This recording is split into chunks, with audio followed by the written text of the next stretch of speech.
Praise Lord, good morning. आज सुबह के मनन में मैं आपका स्वागत करता हूँ। आज मैं पढ़ने जा रहा हूँ दूसरा कुरिन्थियों पद 1 का अध्याय 1 का पद 4। यहाँ लिखा है, वह हमारे सब कलेशों में शांति देता है ताकि हम उस शांति के कारण जो परमेश्वर हमें देता है उन्हें भी शांति दे सकें जो किसी प्रकार के कलेश में है।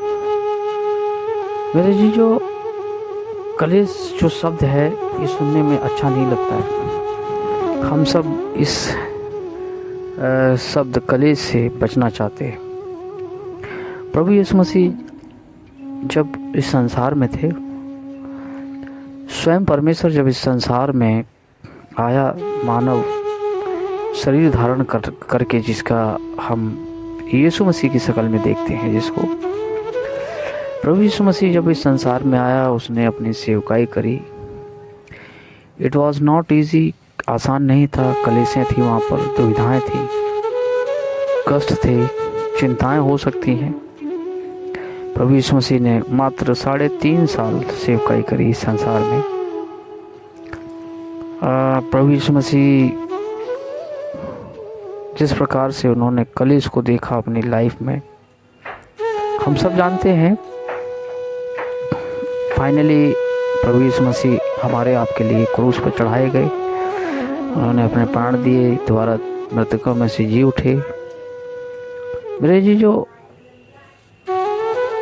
हम सब इस संसार में, जिस संसार में रहते हैं, हम भी कलेश भोगते हैं। हमें कलेश का एहसास होता है क्योंकि हम शादीशुदा हैं। कई हम में से शादीशुदा नहीं भी हो सकते, लेकिन ज़्यादातर हम में से शादीशुदा हैं। बहुत सारी चीज़ें हैं मेरे जी, जो घर की आवश्यकताएं हैं, घर की पूर्ति करनी है, घर की नीड्स पूरी करनी है, घर की आवश्यकताओं को लाना है। हमारी भी ज़रूरतें हैं, सेवकाइयों की ज़रूरत है। हम सब कलेश को देखते हैं हमारे जीवन में, लेकिन धन्यवाद हो परमेश्वर का जो हमें नहीं छोड़ता। हमारी सारी आवश्यकताओं को परमेश्वर पूर्ण करता है। चार्ल्स स्पर्जन ने कहा है कि परमेश्वर हमारी नीड को पूरी करेगा, ग्रीड को पूरी नहीं करेगा। नीड मतलब हमारी जो भी आवश्यकता है, परमेश्वर का वादा है, प्रॉमिस है मेरे जी, जो आज सुबह कि वो हर एक आपकी ज़रूरत को पूरा करेगा, लेकिन आपके लालच को कभी पूरा नहीं करेगा। आप हो सकता है किसी कारणवश कलेश जो है लालच की वजह से भोग रहे हों। लालच आपके जीवन में हो, जब तक आप उसका परित्याग नहीं करेंगे मेरे जी, जो आपको विश्वास नहीं हो पाएगा कि परमेश्वर आपकी आवश्यकताओं को पूर्ण करेगा। कलेश हैं, मैं मानता हूँ, कलेश हैं, कष्ट है, दुख मुसीबत है, तंगी है, परेशानी है, लेकिन मेरे जी, जो इन सब में परमेश्वर ने हमें नहीं छोड़ा है। उसका धन्यवाद दें इस विषय के लिए कि परमेश्वर ने हमें कभी नहीं छोड़ा है।